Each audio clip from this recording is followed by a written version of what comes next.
الحمد لله والصلاة والسلام على رسول الله وعلى آله وصحبه ومن والاه اما بعد. خیلی که شما در این ویدیو میبینید که این مقصد چی سخنها گفت و از اولی نواری که در اینجا تقریبا 11 دقیقه هست، 10 دقیقه و 40 ثانیه.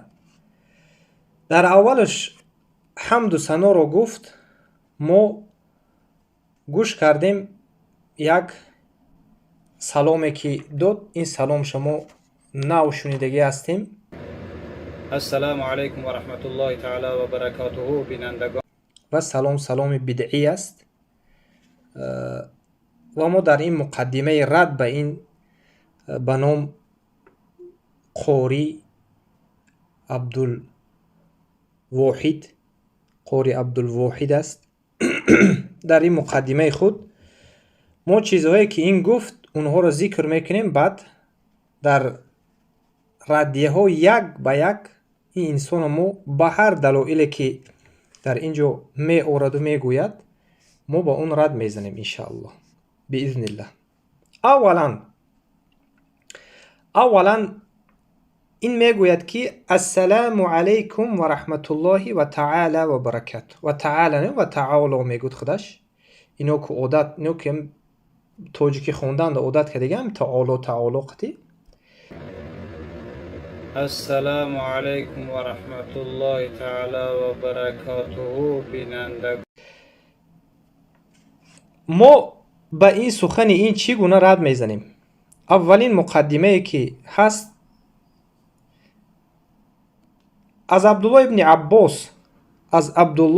ابن عباس رضی الله عنه که ان رجلا سلم على ابن عباس فقال السلام عليكم ورحمة الله وبركاته ثم زاد شيئا. یعنی که یک مرد چکار کرد؟ به نزد عبدالله ابن عباس اومد، گفت که السلام علیکم و رحمت الله و برکاته، سلام داد. بعدا زیاده کرد یک چیزی رو، ثم زاد شیئا فقال ابن عباس رضی الله عنه ان السلام انتهى الى البرکته.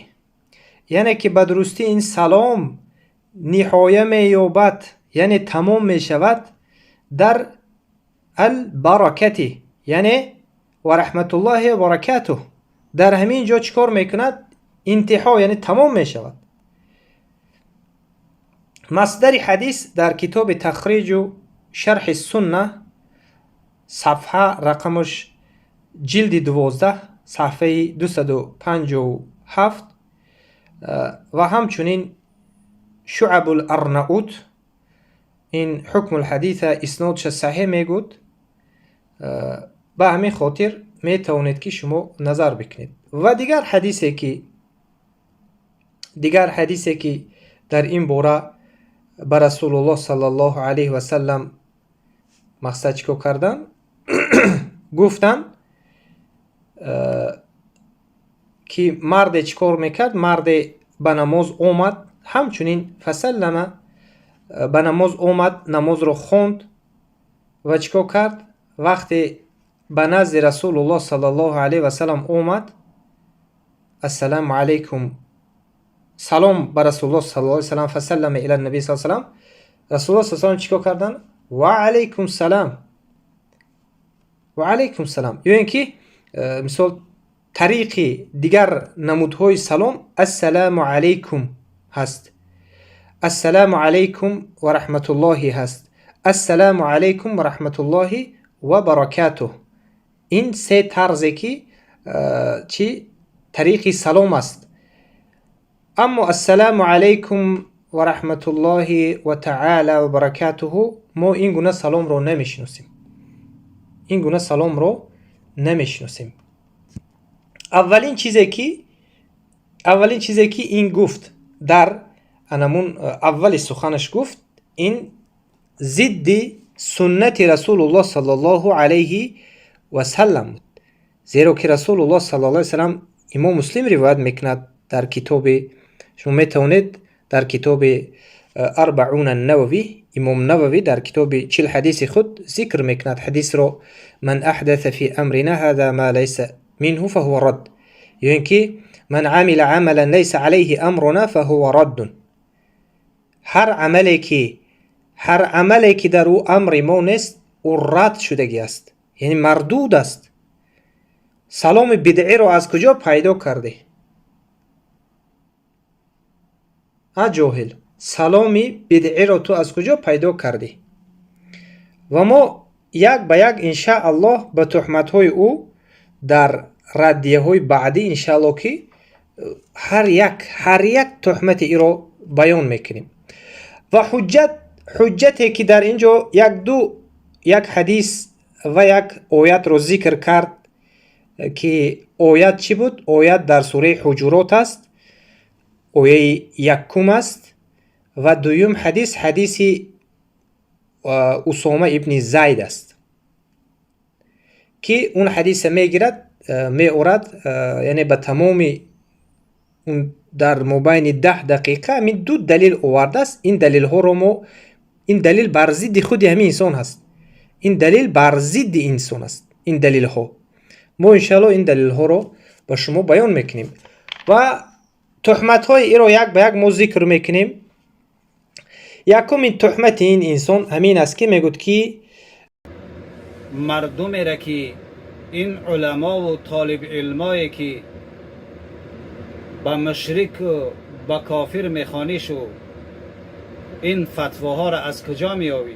شما یعنی چی عالم و طالب علم ها رو از کجا فتوا مقصد میابی و تکفیر میکنی اونها رو؟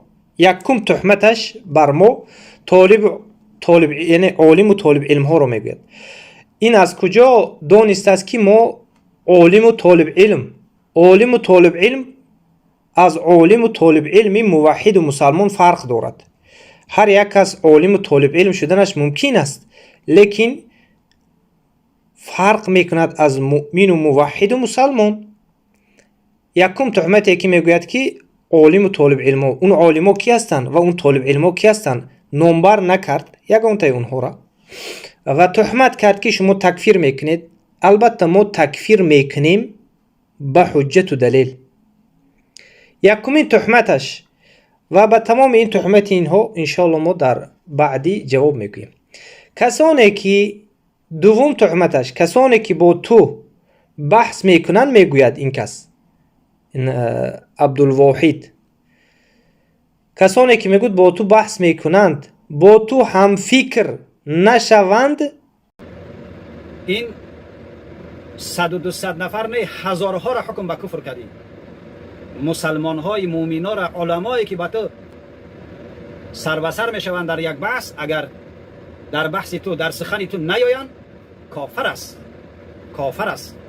این کلمه کافر است چی تا در زبان شما با سبکی ششته است، با آسانی کافر است.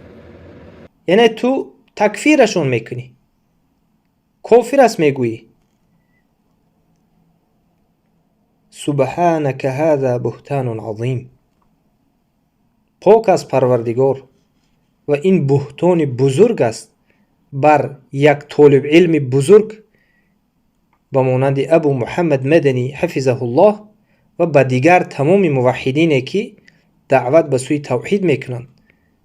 سبحانك هذا بهتان عظیم و با این یگان دلیل هم ندارد و اون بحث هایی که با اهل بدعت و مشرکین شدگی هست و اونها همش معلوم است، مشهور است، آشکار است، روشن و واضح است و کفر و شرک اونها در چی بود اثبات کردگی هستیم الحمدلله و اثبات شده ایستاده است. سیوم تهمتی که این کرد، 4 روز پیش یک نوار دیدم، ابو محمد تکفیری. 4 روز پیش من یک نوار دیدم. در نوار میگه که کسی که شهروندی روسیه را داره کافر است، زیرا که شما قانونای او را قبول میکنید. ما قانونای دنیایی او را قبول میکنیم، نه با اونا هم دین شدن و شریک شدن. ما قانونهای دنیایی او را البته که اینجا آمدی پکر در کجا گشته سای تو؟ اینجا آمدی شهروندی روسیه به گرفتن شهروندی روسیه قانونها اینجا را قبول داریم به گرفتن پتن میکنیم نلاکی پتن میسپاریم جای کار را به پتن قبنش طرف میرن این قانونها را بجا میاریم ای تاکسیچی سرکرده تا تمام شهروندا قانون اینجا را بجا میارن اما در دین شریک نیستیم پکر و 200 300 هزار از تاجیکستان یک تنها شهروندی روسیه را قبول کرده است کافر است همه اونا میگن کافر است مهاجرانی محترم آیا شما در همین گپی همین رضا هسته کسی شهروندی روسیه را داره کافر است یا کدام از شما وقتی گرفتن پاسپورت نعوذ بالله گفتن که عیسی علیه السلام پسر خداست همینطور گفتیم و در کارهای دولتداری ما کنستیتوسیا را قبول به کنستیتوسیا نمیشود میگوید که کسی که شهروندی روسیه رو دارد کافر است یعنی یعنی ابو محمد مدنی با شیخ ابو محمد مدنی حفظه الله که بهترین طالب علم است الله حفظش کند با اون کس این تهمت زده ایستاده است که میگوید شهروندی هر کسی که شهروندی روسیه رو بگیرد کافر است یعنی این تهمت سومین تهمتش است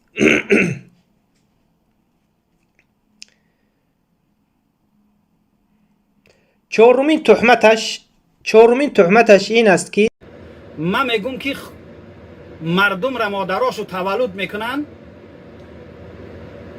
اونا را به گپ اصطلاحات قرارگینی ما الله میگن بچه علما خواه میروه من میترسم که همون مادری تو را تولد کرد کافر است گفته گهواره تو را نجنبارونده باشه که میگوید من میترسم که مادرت میگو تو رو در گهواره یعنی کافر است گفته یعنی جنباندگی نباشه یعنی که در خوردی که در درون گهواره بودی خیلی که در ما مثلا الله میگوین هم خیلی در همون وقت اینو که الله گفته عادت کردگی هستن یعنی فقط داروی دیمیدرول داروی خواب و فقط درباره چیزهایی که هست مردم به خواب و غفلت و این تهمت میزند که میگود من میترسم که شاید مادری تو رو چی از غیب گپ زده ایستاده است از غیب تهمت کرده ایستاده است شاید بو میگوید از خودش که باور ندارد شاید میگوید این چهارمین تهمتش هست و دیگر چیزهایی که این دارد این میگوید که من با تو بحث کردن آماده‌ام دیگر من برای تو گپ ندارم شاید گپ شوه ان شاء الله تعالی ما به طور تکفیری ابو محمد تکفیری ما به طور تکفیری ان شاء الله تعالی تیارم ان شاء الله تعالی در بحث کردن آماده‌ام البته که کسی که بحث کن است اهل بدعت مشرکین بسم الله انمی سامانه ایمو است داخل شوید بسم الله در کدام موضوع باشد بحث میکنیم اهل بدعت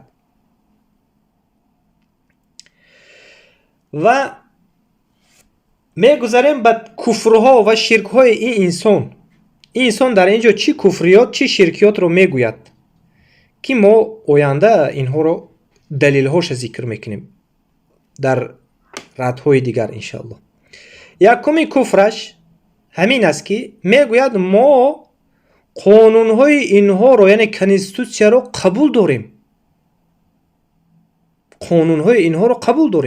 این یکمین کفری انسانه که قانون کفری رو قبول کردن کفر است دومین میگوید کسی که مرز دولت کفری رو یعنی حمایت کند کافر است میگویند گفته یعنی به ما گفته ایستاده دوم میگه هر کسی که در دولت دموکرات است اگر مرزی همو دولت پاسبانی میکند کافر است نعوذ بالله یعنی به این گپش گفتنی هست که در دومش هم میگوید که پس میگوید اون انسان هایی که در درون مرز هستند کی نگاه بین میکند، یعنی که با گفتن این یعنی اونها کافر نیستند، اونها یعنی کافر نیستند. ما برای هر یکی این سخن ها دلیل ها رو بعدا انشالله یک به یک ذکر میکنیم که برای چی مثلا یک انسانی که مرزی یک دولت کفری رو نگاه بین میکند بس به چی سبب کافر است. سومین کفر این انسان طلب کردن یاردم از جن ها. سبحان الله. ای قاری ابو صلاح، قاری صلاح برادر، قاری صلاح برادری که در روسیه هستی، یگان جن ای دور حضرت سلیمان علیه السلام نداری؟ صدقه ارواحای گذشتگان چند رایی که بدبخت بگیرن بیارن جین خونه که کلتک شپش که زنجیر بند که از آن چه با او قلم در سنبای پاش بزنی دیوانه چیدگی ای همون یگون جین های زمان سلیمان علیه السلام نیست تو روان بکنی به همین انسان، روان بکنی داخل، یعنی که اینا سحر چی است خودش؟ سحر السحر ومنه الصرف والعطف فمن فعله او رضی به کفره. سحر همین است که تو با اون سحر چیکار میکنی؟ اون سحر رو یا انجامش میتی، یک. دوم فمن فعله یا اینکه راضی میشه به همون، یعنی این راضی هست که یعنی جن ها رو فقط با واسطه سحر استفاده برده می شود، با واسطه سحر استفاده برده می شود و برای انسان مسلمان یعنی جایز نیست که جن ها رو استفاده برد. اینها نه از صحابه ها یک دلیل آورده می توانند نه از دیگر سلف که یگان صحابه کرده باشند همین کار رو، یگان صحابه همین کار رو کرده باشند. چگونه می شود که وقتی صحابه ها یک کار رو نکردند چگونه ما می توانیم؟ الله سبحانه و تعالی در حال میگوید که فإن آمنوا بمثل ما آمنتم به فقد اهتدوا، اگر شما به مثل اونها ایمان آورید به تحقیق به درستی هدایت یافتگی هستید. و اگر انسانی که پیروی از صحابه نکند پس چگونه می شود که او هدایت یافته باشد؟